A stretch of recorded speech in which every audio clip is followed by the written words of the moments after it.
Assalamualaikum.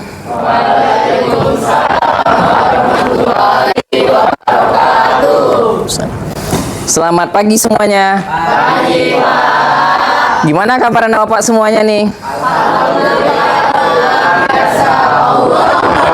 Luar biasa. Semangat.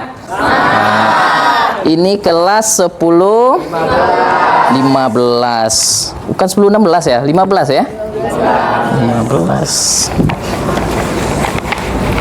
Pak lihat pagi ini semangat semuanya. Bagaimana kehadirannya? Ada yang nggak hadir? Siapa? Putra. Sakit. Cuma Putra aja? Oke. Sebelum memulai kegiatan kita pada pagi hari ini, silakan ketua kelas. Mana ketua kelas kita? Ya, silakan ketua disiapkan untuk mimpin doanya. Duduk. Berdoa mulai.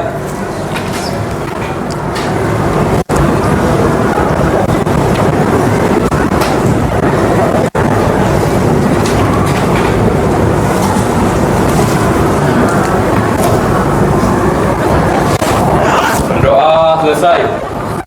Mengucapkan salam.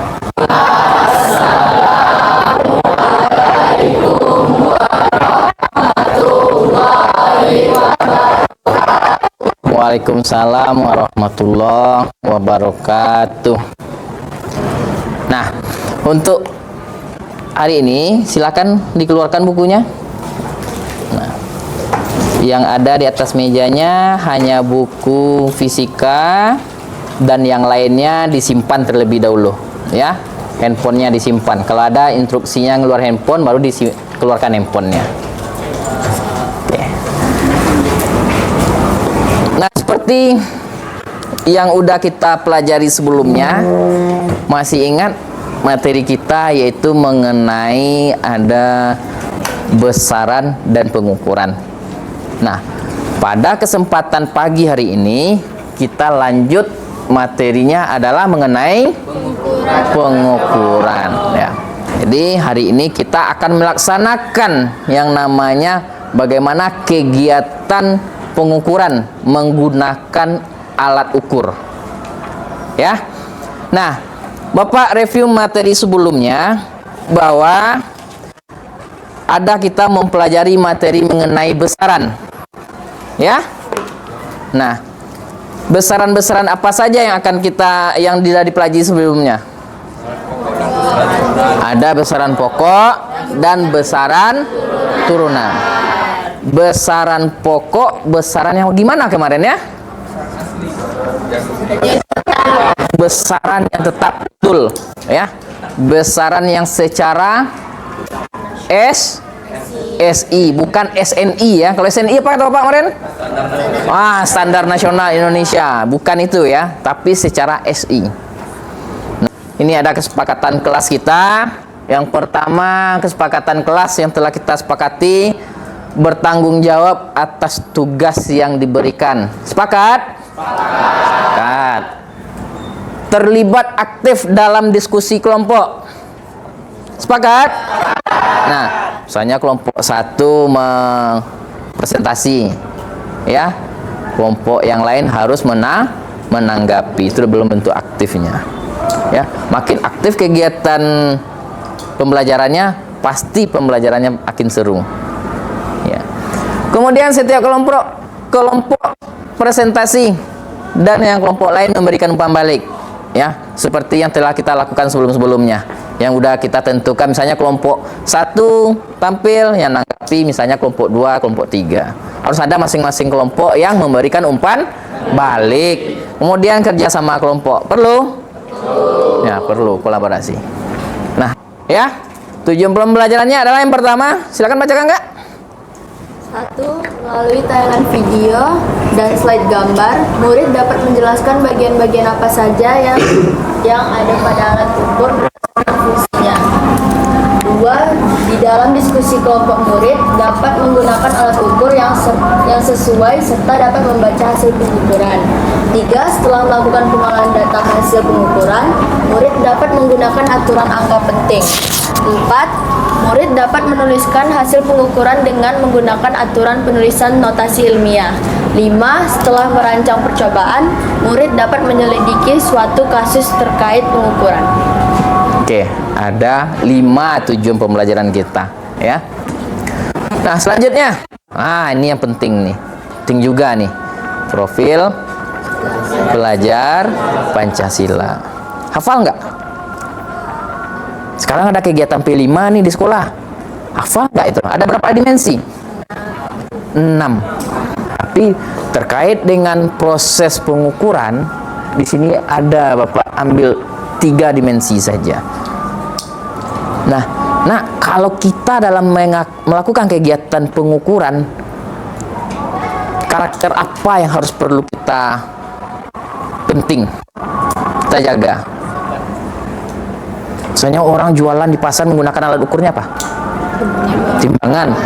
Nah, nilai karakter apa yang harus kita apakan di sana? Jujur, betul sekali ya. Jadi di sini termasuk berakhlak mulia. Apanya? Berdiri semuanya dulu.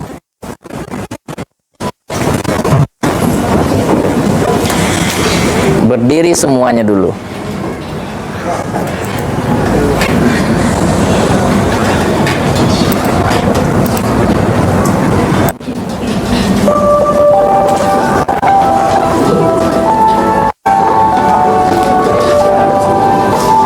Oke, 1, 2, 3. Belajar Pancasila, beriman dan bertakwa pada Tuhan Yang Esa dan berakhlak mulia, berkebinekaan global, gotong royong mandiri, kreatif dan bernalar kritis.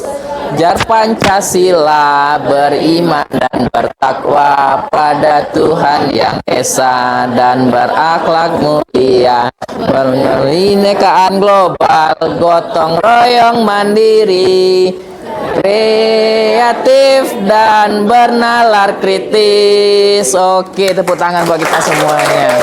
Silakan duduk kembali. Kemudian selama kegiatan pembelajaran, baik itu di tempat duduknya masing-masing atau di dalam kelompok, nanti ada beberapa nih penilaian. Pertama adalah penilaian sikap. Nggak hidup ya.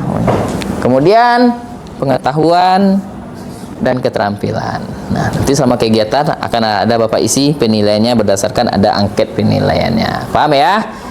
Nah, selanjutnya ada kegiatan pembelajaran, kemudian ada materi pembelajaran, pengerjaan LKPD, presentasi, kesimpulan, evaluasi, dan terakhir refleksi.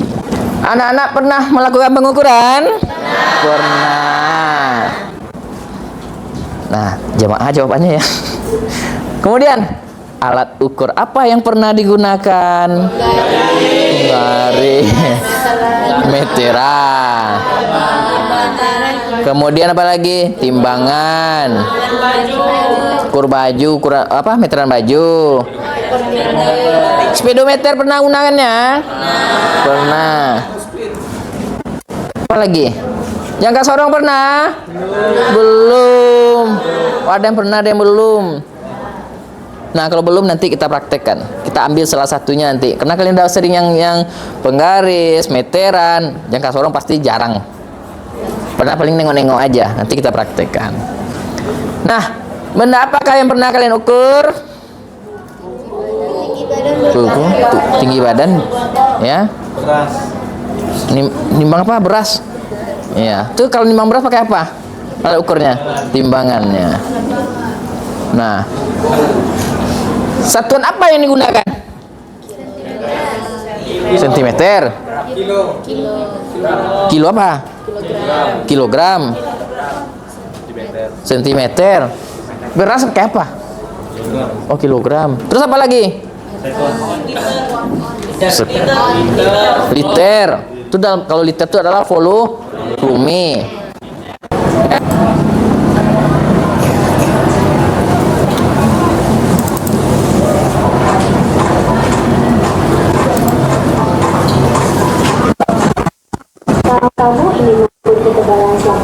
Silakan perhatikan dulu.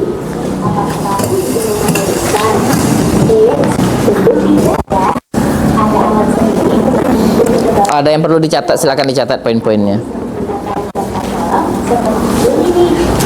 Selain bisa mengukur ketebalan, jangka sokong juga bisa mengukur diameter suatu benda jika benda tersebut berlubang.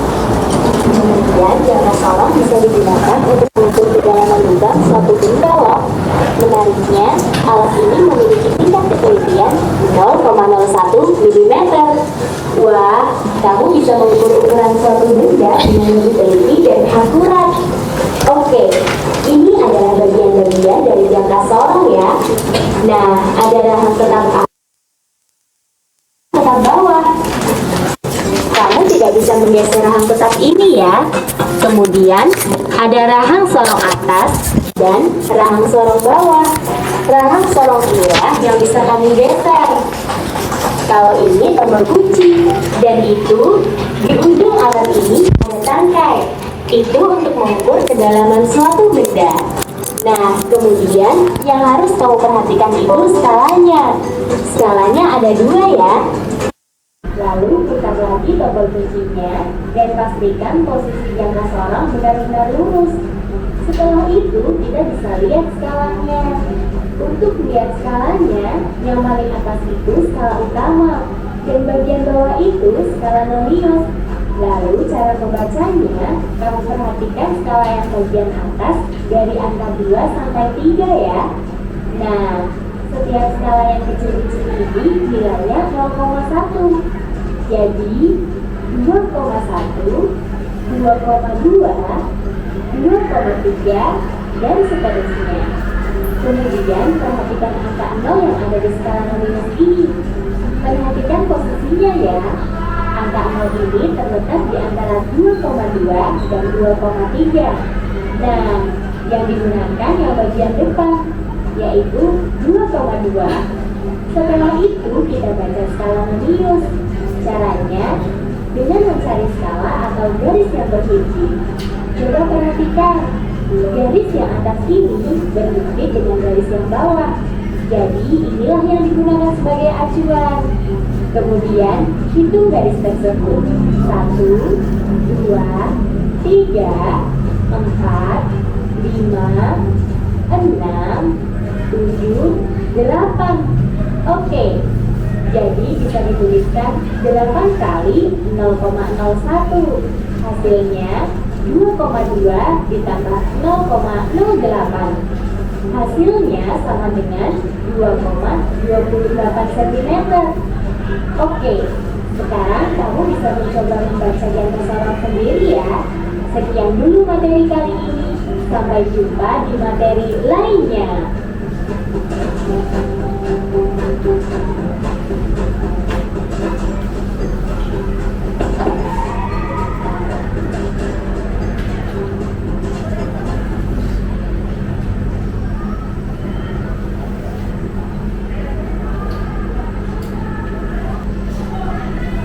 Pas lanjut. Nah, kemarin udah Bapak lakukan pemetaan dalam pembelajaran dan berdasarkan kelompok gaya minat belajarnya Bapak lakukan pemeta. Nah, sekarang silakan duduk berkelompok sesuai dengan kelompok yang sudah dibagi. Silakan.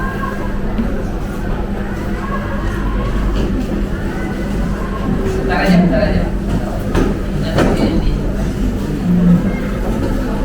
Mejanya digabung aja kan?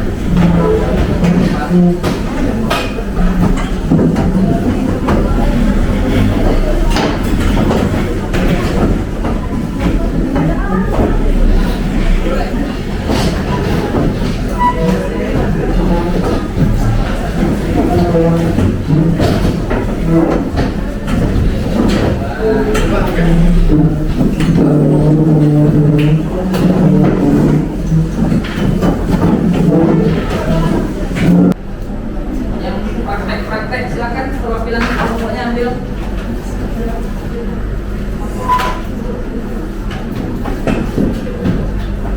Dua-duanya.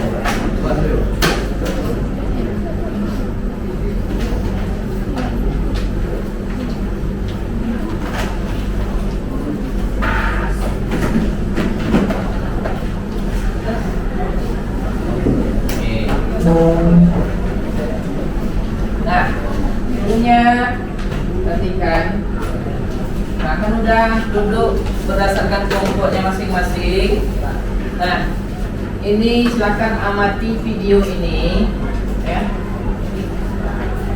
Video ini adalah mengenai piston, ya. Seorang mekanik membongkar mesin sepeda motor, kemudian pistonnya itu ukurannya tidak pas, ya. Jadi masukkan blok piston tadi ke blok mesin, akhirnya lapak longgar. Nah, makanya motornya berangsang. Jadi silakan kalian perhatikan videonya. Nah, pertanyaannya nanti kira-kira, ya, permasalahan apa yang ditemukan di video?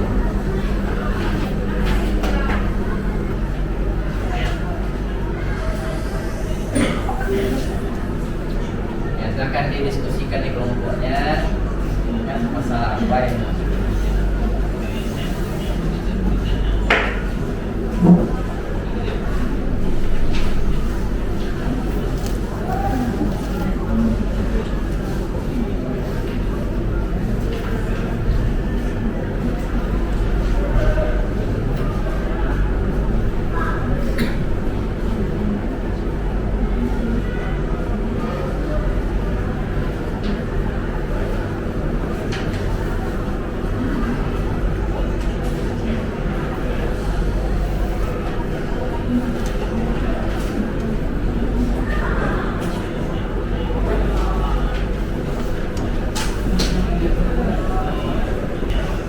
setelah itu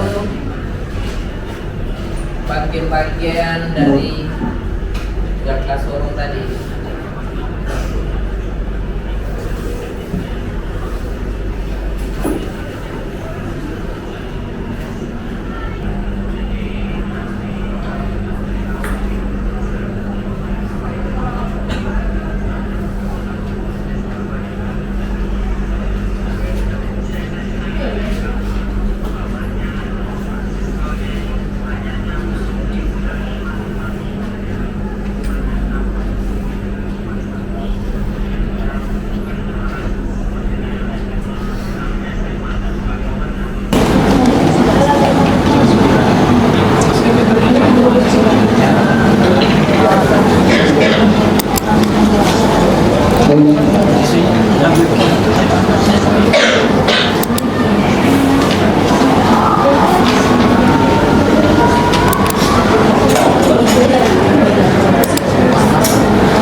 materi bagi-bagiannya tadi. Ya.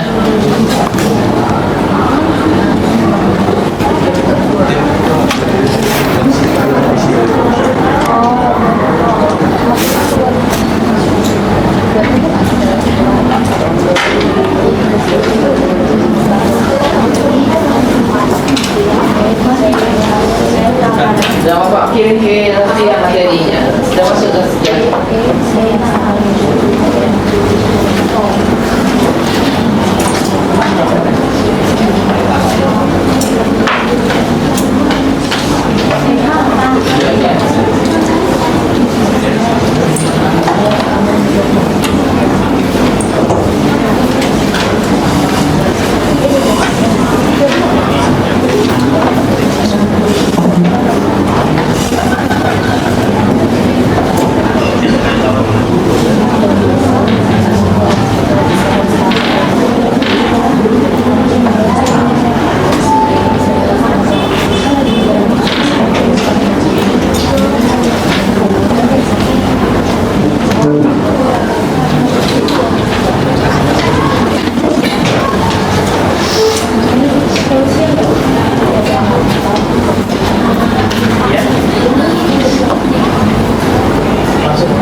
Oke, mana yang bertanya tadi?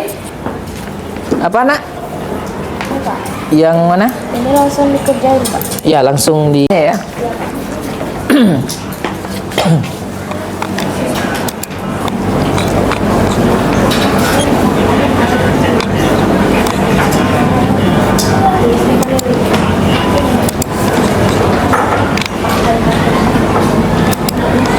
Silakan lihat yang virtualnya udah Bapak kirim kemarin.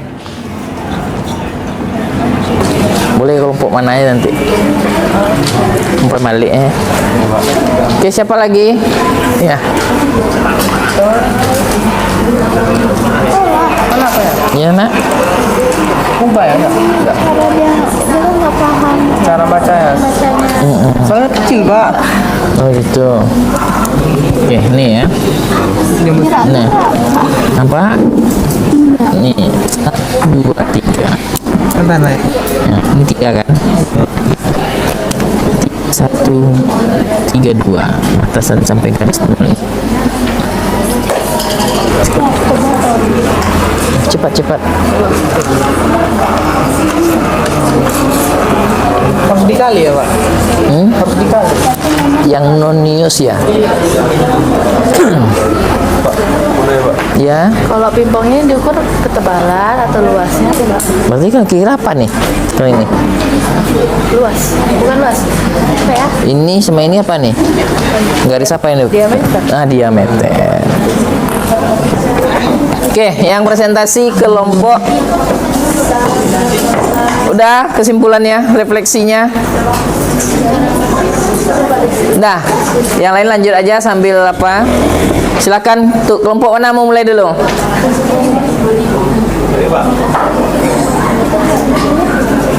Oke, silakan. Kelompok 1. Oke, kelompok 1 untuk animasi ya. Nah, silakan. Nah, yang lain perhatikan.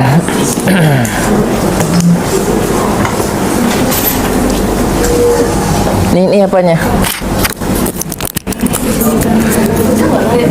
Nah, silakan. Semuanya. Nah, Semuanya? Ya. Ya, pegang, kirim aja nanti.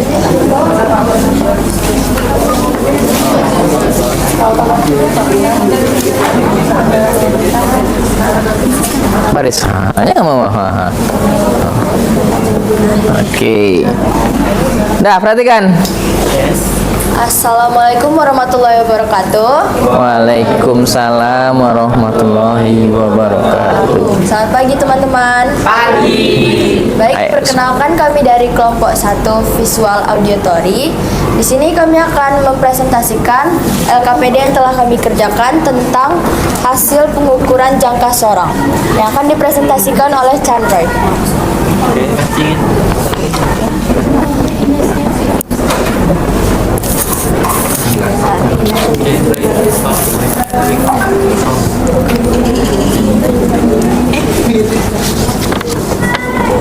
Jadi pertama kita akan membahas masalah di LKPD yang pertama, yaitu tentang apa ini?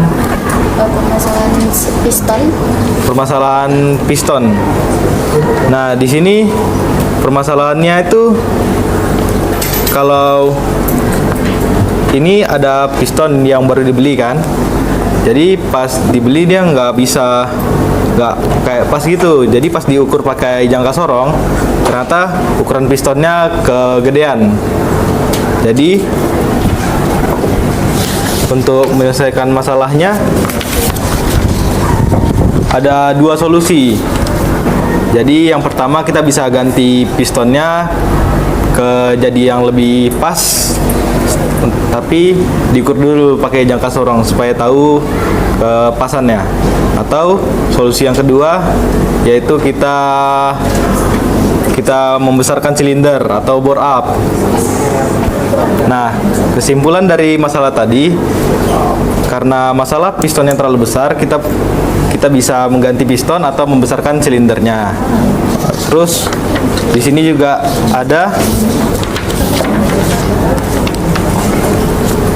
ada bagian B-nya, yaitu mengorganisasikan mengenali skala utama dan skala Vernier. Terus di sini ada bagian-bagiannya. Yang pertama itu yang ini. Ini tuh namanya rahang dalam. Rahang dalam itu fungsinya untuk mengukur diameter luar atau mengukur ketebalan dari benda. Terus ada rahang luar. Rahang luar itu untuk mengukur diameter dalamnya. Terus yang ketiga ada tangkai. Tangkainya di sini itu nama lainnya depth probe. Itu digunakan untuk mengukur kedalaman. Assalamualaikum warahmatullahi wabarakatuh. Waalaikumsalam warahmatullahi wabarakatuh. Selamat pagi teman-teman. Pagi. Di sini kami dari kelompok animasi akan mempresentasikan tentang pengukuran jangka sorong. Untuk materi hari ini adalah membaca hasil pengukuran jangka sorong menggunakan aplikasi simulasi.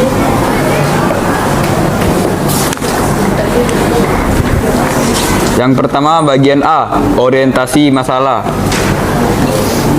Pertanyaannya adalah permasalahan apa yang kalian temukan dalam video di atas? Permasalahannya adalah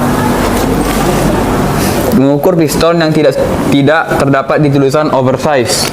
Lalu selanjutnya pada berdasarkan gambar jangka sorong di atas menurut fungsi-fungsinya.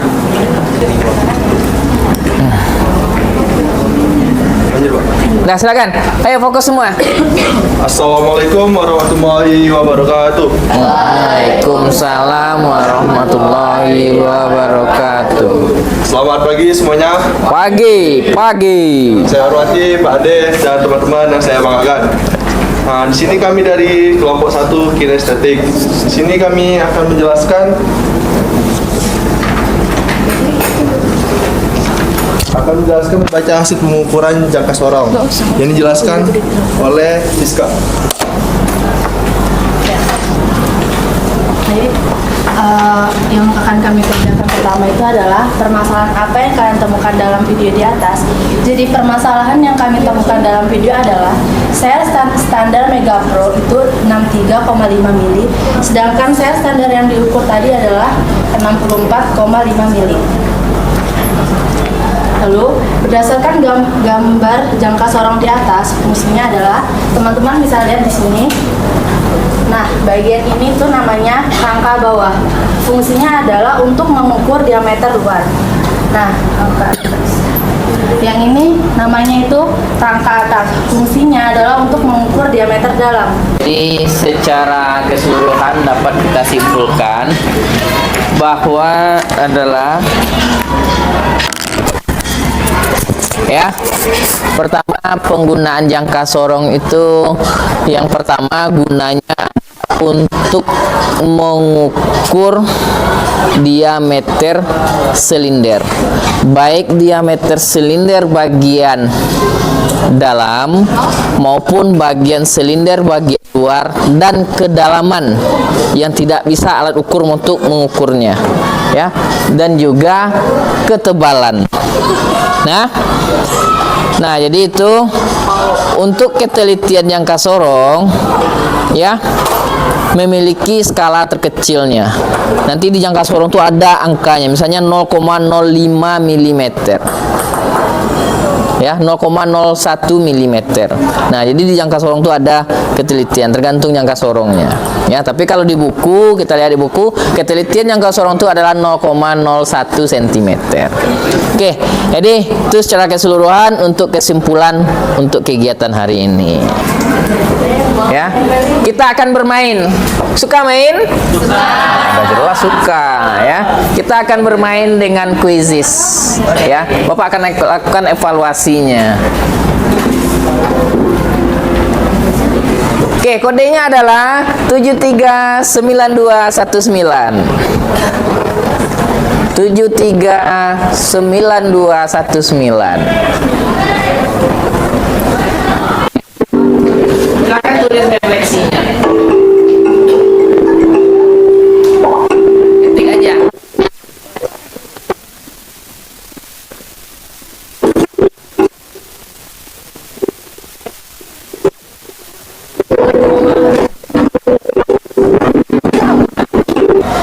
apa refleksi kita kegiatan hari ini? Yang pertama kita bacakan ya. Refleksinya adalah sangat menarik.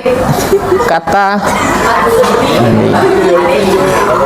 keren Pak, cukup menyenangkan dan pembelajaran hari ini membawa manfaat. Kata dia, mengukur dengan jangka sorong dapat mengetahui sebuah besaran ketebalan suatu benda bisa diukur dan kedalaman suatu benda. Kata Syahri, ya betul ya, mengukur kedalaman. Ya, sangat menarik kata Naila, sangat seru kata Syifa. Ya, tepuk tangan buat kita semuanya. Oke. Nah, jadi inilah demikianlah kegiatan pembelajaran kita mengenai jangka sorong. Harapan Bapak ke depannya lebih banyak belajar lagi ya. Kemudian Bapak luruskan satu lagi, anak Bapak tadi bukan menyebutkannya untuk mengukur apa, ke depannya harus diperbaiki lagi ya. Nah, kita tutup kita dengan ucapan alhamdulillahirobbilalamin ya. Terima kasih atas semuanya, atas segala perhatiannya. Lebih kurang mohon maaf. Assalamualaikum warahmatullahi wabarakatuh. Waalaikumsalam warahmatullahi wabarakatuh. Oke.